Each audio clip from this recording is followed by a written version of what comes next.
5 harflidir. Bir hayvancağızın adı. Öyle pek cağızlık bir hali yok aslına bakarsanız. Amerika'da yaşayan bir hayvan bu. Geçenlerde bir belgesel seyrettim efendim.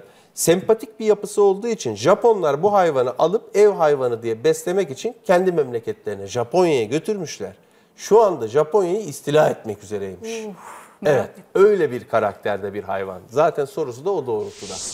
Kuzey Amerika'ya özgü, hırsız tabiatlı ve görünümlü bir hayvan. Rakun mu? Rakun Bilmiyorum, olması. siz söyleyin. Rakun. Rakundur o, 500 puan değerindedir. Hırsız tabiatlı deyince rakun.